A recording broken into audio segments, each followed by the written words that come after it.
Indo middle east cultural forum के जो पदाधिकारी हैं, मैं उनका बहुत धन्यवाद करना चाहता हूं कि उन्होंने जब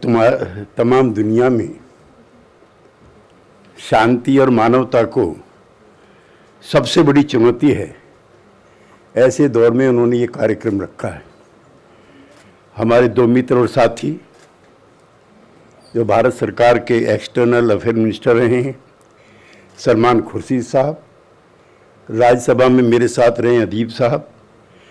एम्बेसडर कई मुल्क के और रिलीजियस लीडर और दूसरे साहिबान,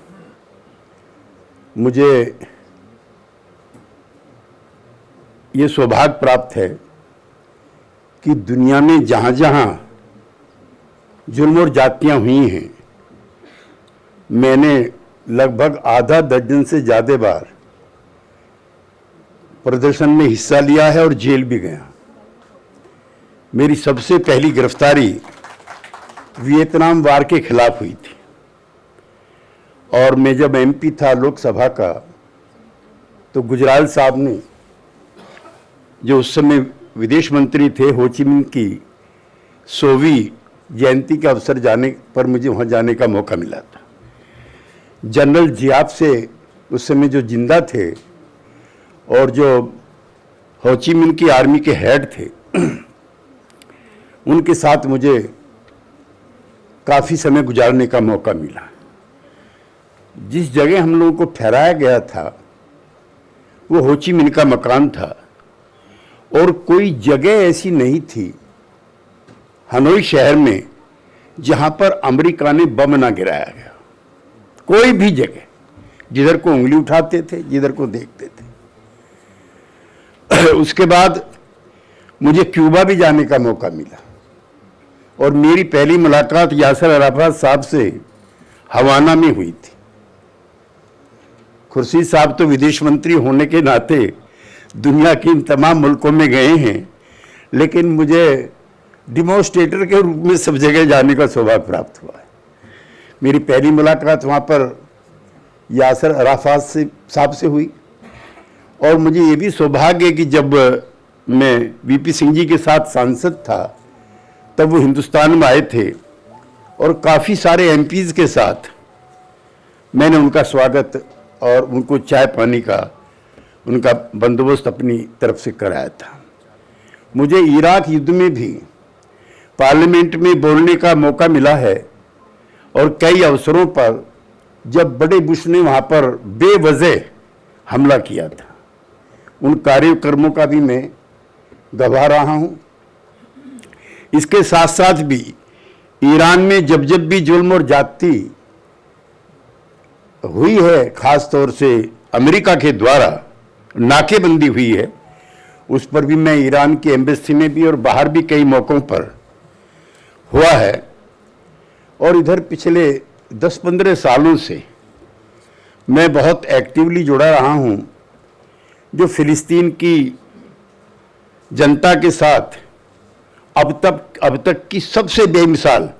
जुल्म और जातियाँ हुई। मानवता ने या तो हिटलर का ऐसा जुल्म जातियाँ देखी होंगी, जब सेकेंड वर्ल्ड वार के बाद लगभग 6 करोड़ के लोग, करीब लोग उस युद्ध में मारे गए थे। मुझे उस रास्ते से भी मास्को तक जाने का मौका मिला है जहां हिटलर ने अपनी जुल्म और जातियां की थी और उसी के नक्शे कदम पर मैं बहुत साफगोई के साथ कहना चाहता हूं,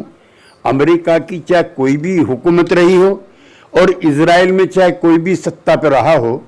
सबकी जुर्म जातियों का इतिहास और ब्यौरा कमोबेश एक जैसा है, फिलिस्तीन की निहत्ती जनता के नाम पर। मैं महात्मा गांधी का, जो हमारे राष्ट्रपिता थे, जो उन्होंने कहा था, जो लिखा था, वो उससे मैं अपनी बात को और मजबूती देना चाहता हूँ। उन्होंने कहा कि जिस तरह से ब्रिटिशर्स का है, फ्रांस फ्रांसीसियों का है, इसी तरह से ही फिलिस्तीन अरबों का है। उसके बाद लंबे समय तक वहाँ पर चलती रही और कुल आबादी जो मेरी पढ़ाई लिखाई है उसके आधार पे कह सकता हूँ 250 लोगों के सामने इजराइल की घोषणा हुई थी और बहुत मुट्ठी भर इलाका उनके हिस्से में था। और 48 के बाद ही जब ब्रिटिश साम्राज्यवादी वहां से छोड़ करके जाते हैं, अगले दिन ही अमेरिका और यूएन उनको मान्यता देता है एक मुल्क के रूप में, और वहीं से ये सिलसिला शुरू होता है। कुछ दिन बाद ही वो हमला करते हैं और एक बड़ा हिस्सा जमीन का छीन लेते हैं, जिसमें मिस्र का भी हिस्सा है, सीरिया का भी हिस्सा है। और जो एक 7 डे वार है, जो लोग इसकी जानकारी रखते हैं वो जानते होंगे, उसमें लगभग बड़ा हिस्सा ये जो मिडिल ईस्ट के मुल्क हैं उनका वो कब्जा करते हैं। और अमेरिका और यूरोप के बहुत सारे मुल्क उनके हर गलत काम को सपोर्ट करते हैं बेशर्मी के साथ। और मुझे कहने में कोई दिक्कत नहीं है कि पंडित जवाहरलाल नेहरू से लेकर के, इंदिरा गांधी से लेकर के और अटल बिहारी वाजपेयी जब देश के पहले विदेश मंत्री बने, रामलीला मैदान में उस सभा में मैं भी मौजूद हूं, जिसमें उन्होंने कहा था कि फिलिस्तीनी भाइयों को मैं भारत की तरफ से मैं यकीन दिलाना चाहता हूं कि जिस तरह की नीतियां पहले से इसके पक्ष में रही हैं, मेरी सरकार भी उसका समर्थन करती है। साथियों, आज 2 दिन हुए हैं युद्ध विराम हुए, लेकिन वहाँ कुछ बचा नहीं। मुझे कई मौक़ों पर वहाँ जाने का मौका मिला है। लोग अपने मरे हुए लोगों की निशानियाँ ढूंढ रहे हैं, कोई कपड़ों से, कोई गहनों से, कोई किसी और चीज़ से। और यूएनओ के, जिसका भी जिक्र हमारे साथी कर रहे थे, ये भी ताकतवर लोगों की गुलाम बनकर के रह गई। जब दर्जनों प्रस्ताव पास करने के बाद भी एक भी यूएन रेजोल्यूशन उनके हक में इंप्लीमेंट नहीं हो पाया। पहली जो कैपिटल थी वो तेल अवीव थी वहाँ की, और जेरूसलम जो ऐतिहासिक जगह है, न सिर्फ इस्लाम के मानने वालों की, यहूदी लोगों की, दूसरे लोगों की भी, वो उसको कैपिटल जाकर के उन्होंने बना दिया। प्रॉफिट की जो पहली मस्जिद है, अल-अक्सा मॉस्क, उसको लेकर के भी रोज आए दिन, अब रमजान का अगला महीना आने वाला है, मुझको 15-20 साल से देखने का मौका मिलता है किस तरह से नमाजियों को मस्जिद में जाने से रोका जाता है, किस तरह से हर नमाजी की तलाशी ली जाती है, और कई अवसरों पर जब भीड़ ज़्यादा हो जाती है तब मारपीट तक की और भी कई घटनाएं इस तरह की होती हैं। तो जो धार्मिक निशानी है इस्लाम के मानने वाले लोगों की, उनके साथ भी जुल्म जातियाँ होती हैं। मुझे प्रसन्नता है, मैं ज़्यादा तकरीर नहीं करना चाहता, काफ़ी विद्वान लोग यहाँ पर बैठे हैं, लेकिन जिसमें इंसानियत के लिए जिन लोगों को मोहब्बत है, जिनको युद्ध से नफरत है, जिन्होंने अपने या अपने जानने वाले जंग में खोए हैं, जिन्होंने प्यार मोहब्बत का किसी भी धर्म के मानने वालों की इतिहास पढ़ा है, वो दिलो दिमाग से इजराइल की और अमेरिका की, दोनों की इस बात को लेकर के यहाँ भी एक प्रस्ताव पास करेंगे कि जो जुल्म जातियाँ हुई हैं, हम उन बेबस लाचार लोगों के साथ हैं जो आज ना जिनके पास तन बचा है, ना धन बचा है, ना जगह बची है,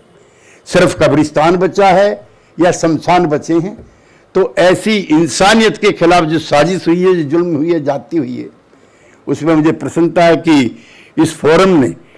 कम से कम काफ़ी दिनों के बाद एक साहसिक कदम उठाया है। अब तो मैं तो जब जवान हुआ तो मैं कई मौक़ों पर जो अमेरिका के जो यहाँ पर आते थे, ख़ास तौर से जो युद्ध के मंत्री थे, वॉर मिनिस्टर, मैं ज़रूर उनमें एक शामिल होता था जो मुर्दाबाद करते थे। अब तो दुनिया और ज़माना ऐसा बदल गया है कि ये मैं 5 या 6 महीने के बाद किसी ऐसे कार्यक्रम में मैं आ रहा हूँ। जामिया में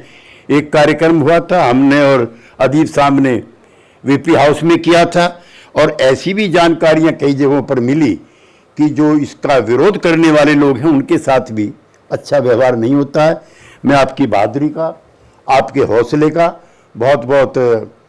धन्यवाद करता हूं, और मैं चाहता हूं कि जो मुहिम आपने यहाँ शुरू की है उसे मुल्क भर में अगर आप फैलाते हैं, देश भर में, तो मेरे जैसे जो लोग हैं उनकी हमदर्दी और उनका पार्टिसिपेशन इसके साथ रहेगा। बहुत बहुत धन्यवाद, बहुत बहुत शुक्रिया।